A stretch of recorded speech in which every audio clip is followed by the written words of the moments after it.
un jour qui a besoin de matériaux pour aménager son appart et puis qui assiste à une grosse rénovation où il voit des linéaires de bois partir à la déchetterie et il se dit moi j'en avais besoin, j'ai pas beaucoup de moyens et je peux pas me servir de ça. Donc l'idée de base part de cette soirée nantaise il y a 2-3 ans. Alors quel est l'objectif finalement de Catapulte ? Alors notre objectif c'est de monter une ressourcerie, donc dédiée aux matériaux, une ressourcerie qui est plutôt pour les particuliers. Donc l'idée c'est de venir récupérer des matériaux chez des artisans et de les proposer à un public donc d'autoconstructeurs, de bricoleurs qui viendraient trouver leur bonheur dans nos stocks. Du coup, d'où est-ce qu'il vient ce nom Catapulte, par curiosité ? C'est une très bonne question. Ça a été long. Nommer les choses, c'est toujours très difficile. Et on n'avait pas voulu trouver un diminutif comme Brico Dispo ou j'en sais rien, quelque chose comme ça. Et donc on s'est dit on a qu'à essayer quelque chose de complètement au hasard et qui n'a rien à voir. Et dans les gens réunis, Catapulte, suite à 12 votes, a fini par emporter l'unanimité des suffrages. Et voilà. Du coup, les objectifs que vous évoquiez à l'instant, ils se traduisent par quelles différentes missions au quotidien ? Au quotidien, pour l'instant, on monte le réseau d'artisans chez qui on va pouvoir récupérer des matériaux. Donc ça, c'est une première chose. Et puis, on est déjà en contact avec des clients, qu'on a du mal à appeler clients, mais des particuliers qui nous consultent pour des projets de rénovation ou d'aménagement ou de construction et qui s'intéressent aux matériaux recyclés pour une partie ou tout, en fonction évidemment des chantiers.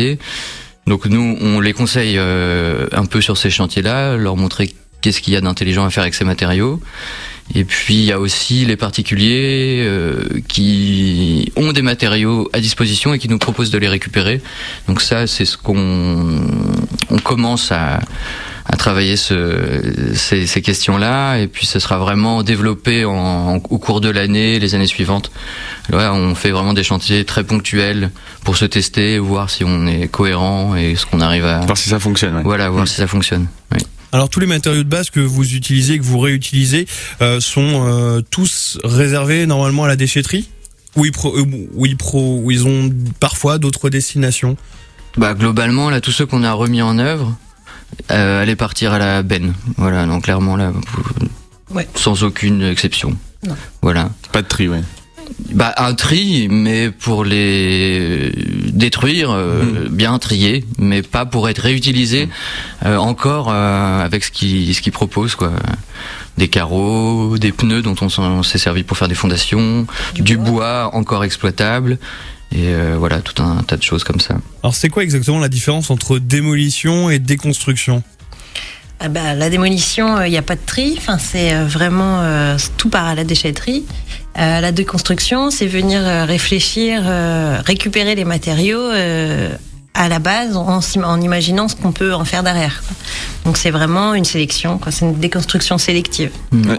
Il me semble que la déconstruction, ça existe pour les navires qui ne peuvent plus naviguer. On a du démantèlement. Du démantèlement, mais c'est pas la même chose ? C'est pas la même chose. Je nous associerais pas au démantèlement des bateaux en Inde et tout ça. Mais, non, la déconstruction sélective, c'est vraiment après ce qu'on pourrait appeler une espèce d'audit sur le bâtiment.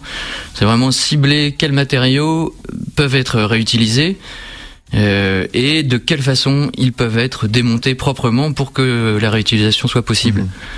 Donc comment vous y prenez exactement pour récupérer tous ces matériaux ? Vous parliez d'un réseau d'artisans.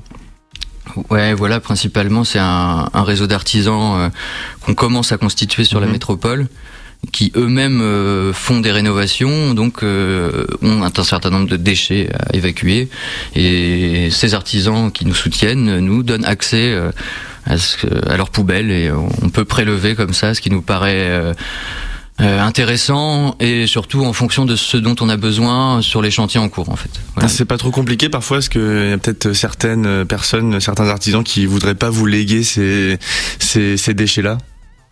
Ça peut arriver ? Oui, c'est vrai que nous, on arrive et on leur pose la question, quoi, pour savoir si eux sont intéressés. Il faut qu'ils aient quand même un intérêt pour qu'ils trouvent leur intérêt pour le projet.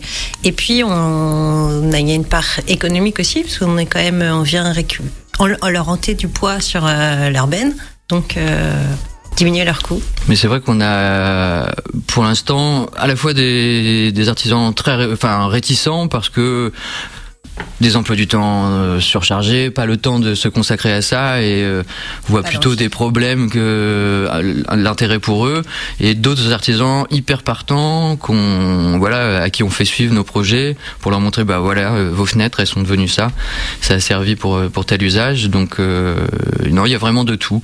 Et puis notre service auprès des artisans est gratuit, donc c'est l'argument le plus fort qu'on pouvait leur donner.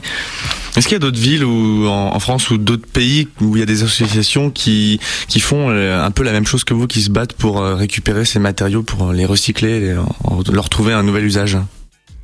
Oui. Alors, il y a plusieurs exemples de ressourceries en France, à l'étranger aussi. Ouais, en France, on peut dire que c'est assez émergent en fait, cette prise en considération là. Ça existe depuis bien plus longtemps en Amérique du Nord, par exemple, parce que beaucoup de constructions bois, donc plus facile à démonter évidemment. Et c'est vrai que le béton armé, c'est difficile d'en faire quelque chose après.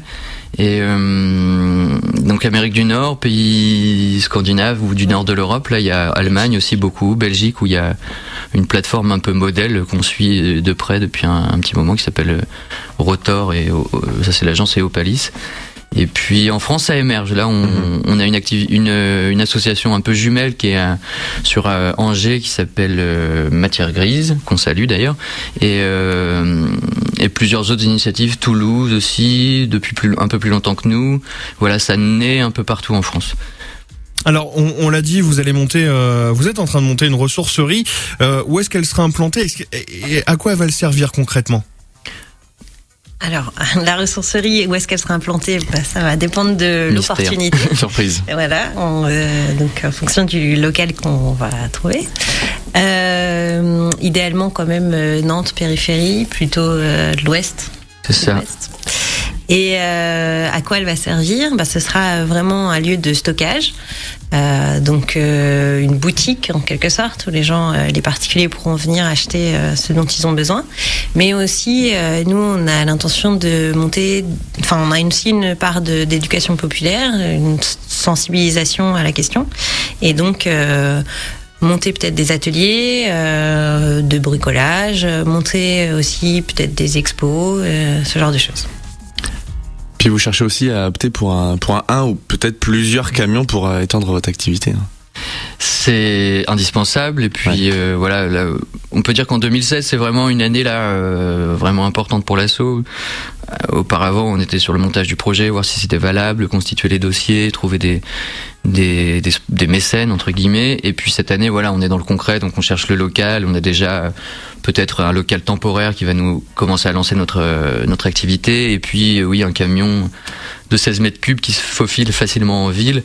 Parce que pour l'instant, on sera peut-être en ville pour commencer. Et puis après, on sait jamais si ça se développe. Parce que ça peut se développer, ça peut devenir très important comme asso. Donc, une flotte de camions estampillés catapultes rayonnant sur la métropole, pourquoi pas. C'est tout ce qu'on vous souhaite. Merci beaucoup Mélissa et Florian d'être passés par notre studio. Je rappelle que vous êtes membre de l'association La Catapulte, une initiative qui vise à recycler et réutiliser les matériaux issus de bâtiments démolis ou déconstruits.